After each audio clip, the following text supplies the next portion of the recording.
জাহাঙ্গীরনগর বিশ্ববিদ্যালয়ের কেন্দ্রীয় ছাত্র সংসদের অর্থাৎ জাকসুর ইলেকশনের ঘিরে যে সব নাটকীয়তা শেষে ফলাফল অবশেষে ঘোষিত হয়েছে 13ই সেপ্টেম্বর সন্ধ্যার পরে, অর্থাৎ ইলেকশন হয়ে যাওয়ার 48 ঘন্টা পরে রেজাল্ট আসলো।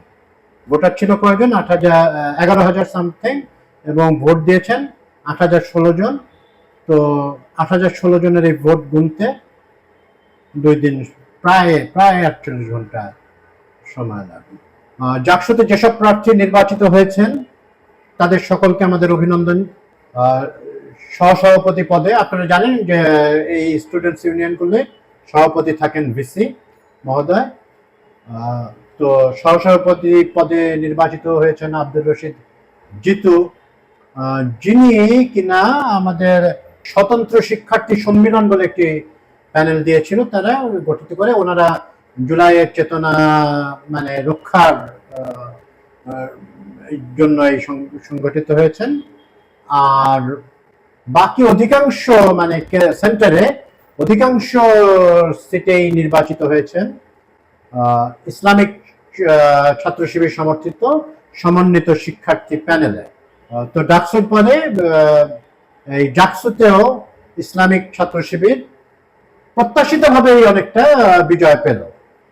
আমি চিটাগংয়ে আমাদের সূত্রগুলো জানাচ্ছে যে চিটাগং বিশ্ববিদ্যালয়েও চট্টগ্রাম বিশ্ববিদ্যালয়েও শিবিরের আধিপত্য বেশি, এবং ইলেকশন হলে তারা জিতে যাবেন। তার আগে রাকসুতে মানে রাজশাহী ইউনিভার্সিটিতে হওয়ার কথা।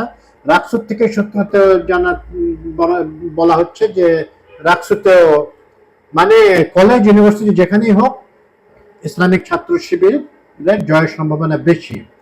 তো এই বেশি হওয়াতে মানে কিছু তো তারা মানে ছাত্রদের হৃদয়তন্ত্রীতে, তাদের শিক্ষার্থীদের হৃদয়তন্ত্রীতে কোনো এক জায়গায় তো তারা একটা দাগ কেটেছেন। তো সেগুলো ব্যাপক আলোচনার বিষয়। তো এবং এগুলো নিয়ে আলোচনা আমরা করেছিও। আমি আমার আগে দুটি ডাকসু কেন্দ্রিক যে ভিডিও করেছিলাম সেখানে আমরা বলেছি যে ব্যাপারটি ব্যাপকভাবে ছাত্রদের ভিতরে দেখা গেছে। ঢাকা ইউনিভার্সিটিতে একটু প্রসঙ্গান্তরে গিয়ে বলি যে 1,004-5 ভোট আছে শিবিরের কনফার্ম ভোট, সেখানে সাদেক কাইয়ুম 15,000 ভোট পেয়েছেন, এবং জিএস এজিএস প্রার্থীরা 10,000-এর বেশি ভোট পেয়েছেন। মানে সাধারণ ছাত্রছাত্রীদের ভিতরে মিথটাও ভেঙে গেছে, জাকসুতেও এই মিথ ভেঙে গেছে যে মেয়ে শিক্ষার্থীরা, মহিলা শিক্ষার্থীগণ আর যাই হোক শিবিরকে ভোট দেবেন না, দিয়েছেন ওনারা, খুব উৎসাহ করে দিয়েছে। কিন্তু এখানে নির্বাচনের রেজাল্ট ছাপিয়েও কিছু বিষয়ে একটা মানে তিক্ত স্বাদ, একটা বিটার আফটার টেস্ট দেখে গেছে। এখানে প্রথমে এতক্ষণ সময় লাগলো কেন 8,000 ভোটের? একটি বড় কারণ হচ্ছে মানে হাতে গুনলেও এটা হয়ে যাওয়ার কথা, তারপরেও একটা বড় কারণ হচ্ছে যে যারা নির্বাচন পরিচালনার দায়িত্বে ছিলেন ওনারা বলছেন কিছু প্যানেল, মূলত জাতীয়তাবাদী ছাত্র দলের, তারা চেয়েছিলেন মানে পরবর্তীতে চান, তারা জানতেন যে এটা ডিজিটালি বা ইলেকট্রনিক ভাবে করা হবে ভোট গণনা, ওনারা চাচ্ছিলেন যে হাতে হাতে গুনতে হবে। কেন চাচ্ছিলেন? ওনারা বললেন যে যেই প্রতিষ্ঠানটির থেকে ক্রয় করা হয়েছে ইলেকট্রনিক ভোটিং ইয়ার সিস্টেমটা, সেটা এক শিবির শুভানুধ্যায়ী বা শিবিরের লোকের বা জামাতের লোকের। কিন্তু একটু খোঁজ দিয়ে দেখা গেল যে এটা আসলে তারা যে যার কাছ থেকে এটা কেনার কথা ছিল মানে কেনা হয়েছিল সেটা হচ্ছে সম্পূর্ণ এক জাতীয়তাবাদী ছাত্র দল সমর্থন। কোনো সমস্যা নেই তাতে, মেশিনটা কাজ করছে কিনা সেটা হচ্ছে বড় কথা, এবং এটা সঠিক পদ্ধতিতে কেনা হয়েছে কিনা সেগুলো হচ্ছে কথা হলো না। ওনারা মানে জাতীয়তাবাদী ছাত্র দল এবার তো মানে তারা একেবারে মানে বাচ্চা যেমন অন্যায় আবদার ধরে কাঁদতে থাকে, মানে অনেকটা এই খিল্ল কিছু আচরণ ওনারা করলেন।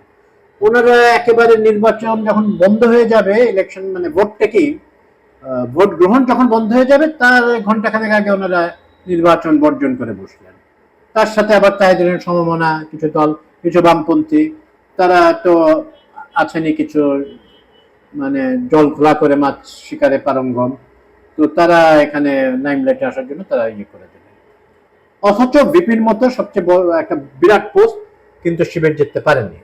নির্বাচন পরিচালনায় যারা জড়িত ছিলেন সেখানে মানে বা জাহাঙ্গীরনগর বিশ্ববিদ্যালয়ের ভিসি থেকে নির্বাচন মানে এই পুরো প্রসেসে যারা জড়িত ছিলেন তাদের অধিকাংশই মানে মোটামুটি আমরা জানি যে এনারা জাতীয়তাবাদী ছাত্র দলের যে প্যারেন্ট অর্গানাইজেশন অর্থাৎ বিএনপির সমর্থক বা সক্রিয়ভাবে বিএনপির পলিটিক্স করেন।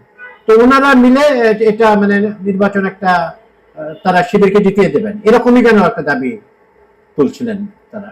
যে তারা বিচ্যুতি তো অবশ্যই হয়েছে, বিচ্যুতি তো খুবই দৃশ্যমান ভাবে বিচ্যুতি হয়েছে এবং এটা তদন্ত করা উচিত কেন এরকম এরকম বিচ্যুতি হইল। কিছু জাতীয়তাবাদী দলের শিক্ষক রীতিমতো অ্যাক্টিভিস্টের মতো কাজ করেছেন, ওনারা করেন, শিবিরের লোকজনও করেছেন, মানে জামাতের লোকজন, বিএনপির লোকজন আগে বিভিন্নভাবে অ্যাক্টিভিজম করেছেন, কিন্তু একটা সেন্ট্রাল স্টুডেন্টস ইউনিয়নের নির্বাচন এটা তো হাসিনার আমলে খুব অপ্রত্যাশিত ছিল না। এটা এই জন্যই খারাপ লাগে বা বা আমাদের দুঃখজনক যে বিএনপি তো ক্ষমতায়ও নাই, তো ওনারা এখানে তো কারচুপি আসার সুযোগটা খুব কম। এখন তো মানে স্টেট যদি এরকম ভাবে, আমাদের স্টেট তো ইন্টারভিন করেছে বিভিন্ন ছাত্র সংসদ ইলেকশন এর আগে, বিশেষ করে আওয়ামী লীগের 73 সালে এবং এই 15 বছর ধরে যে যে কয়েকটা গুটি কথক যে নির্বাচন হয়েছে সেখানে তো তারা ইন্টারভেট করেছে, তো এখানে তো সেই সুযোগটাই কম। কিন্তু ওনারা এটা তো মানে দেখা গেল যে যুদ্ধে হেরে যাচ্ছি বা ভোট যুদ্ধ আর কি, সেখানে তারা হেরে যাচ্ছি তখনই তারা দলে দলে বয়কট করা শুরু করলেন। এখন তো দেখা যাবে যে ওনারা রাকসুতে এরকম শোনা যাচ্ছে যে ওনারা মনোনয়ন মানে তারা নির্বাচনই করবেন না, কারণ তারা বুঝতে পারছেন যে তাদের ফলাফলটা তাদের মানে আশাপ্রদ হচ্ছে না, ওনারা চলে যাবেন। মানে আবার তারা আবার বড় বড় করে স্পিরিটের কথা বলেন, তারা পিআর সিস্টেম খুবই খারাপ এটা বলেন, গণতন্ত্রের চর্চার কথা বলেন, সংবিধানকে আপহোল্ড করার কথা বলেন, সাংবিধানিক শূন্যতা যাতে সৃষ্টি না হয় ইত্যাদি কথা বলেন, কিন্তু গণতান্ত্রিক স্পিরিটে তাদের বিরুদ্ধ পক্ষকেও, এবং তারা একসময় ভাতৃপ্রতিম সংগঠন ছিলেন শিবির এবং জাতীয়তাবাদী ছাত্রদল, তো তারা এরকম এখন এখন তারা শুধুমাত্র নির্বাচন ক্ষেত্রে বলে তারা এটা করছে। তবে এটা অবশ্যই স্বীকার করতে হবে যে আমরা দুটো নির্বাচনে কোন রকম ভায়োলেন্স দেখি না, শান্তিপূর্ণভাবে ইলেকশনটা হয়েছে, প্রতিবাদ হয়েছে, মানে সিস্টেমেটিক শব্দটা এখানে প্রযোজ্য কিনা আপনারা ভেবে দেখবেন, কিন্তু প্রতিবাদ হয়েছে, কিন্তু মারামারিতে এটা গড়ায় নাই। ডাকসুতেও তারা পরবর্তীতে মেনে নিয়েছেন, সালাউদ্দিন সাহেব বিএনপি স্ট্যান্ডিং কমিটির মেম্বার, উনি নিজেই কংগ্রেচুলেট করেছেন শিবিরকে। এখন পর্যন্ত অবশ্যই এই যে মাত্র তো ফলাফল ঘোষণা হলো, দেখা যাক বিএনপির টপ লিডারশিপ কিরকম করেন।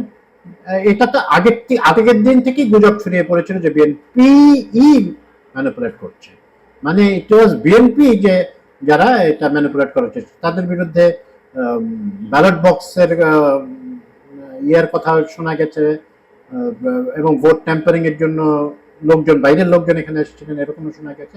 পরে প্রচুর সাংবাদিকের উপস্থিতি ইত্যাদি কারণে এবং ছাত্রদের সচেতনতার কারণে এটা এই ধরনের ইভিল ডিজাইন, আমি বলছি না পুরো ছাত্রদল জড়িত ছিল, ছাত্রদলের কিছু অংশ হয়তো জড়িত ছিল, তারা এটাকে একটা প্রেস্টিজ ইস্যু মনে করছিলেন যে হারলে সব শেষ হয়ে যাবে, আর 1 বছর পরেই তো ইলেকশন হবে আবার। আপনার দেখেন এদের পারফরমেন্স যদি খারাপ হয় আপনার তুলে ধরেন তাদের ভুল, কনস্ট্রাকটিভ ক্রিটিসিজম করুন, আপনারা আবার ফিরে আসতে পারেন। খুব দুঃখজনক ঘটনা হচ্ছে যে ডাকসু ইলেকশনে যেমন এক সাংবাদিক মারা গেছিলেন, তো এখানেও একজন শিক্ষিকা মারা যান, উনি ভোটদানের দায়িত্ব ছিলেন। এখন এখানে ওয়েদারের কারণে নাকি উনি আগে থেকে অসুস্থ ছিল, এগুলো জানি না, এটার জন্য ব্লেম শিবিরকে দেওয়া হচ্ছে। এটা মানে একটা খুবই মর্মান্তিক একটা ঘটনা, সেটাকেও একটা এনক্যাশ করে করা হচ্ছে। তো বাংলাদেশের পলিটিক্সে কি নোংরামিটা যাবে না, এই প্রশ্নটা থেকে যাচ্ছে এবং উত্তরটা জানাই। সহসা যাচ্ছে না রাজনৈতিক নোংরামি।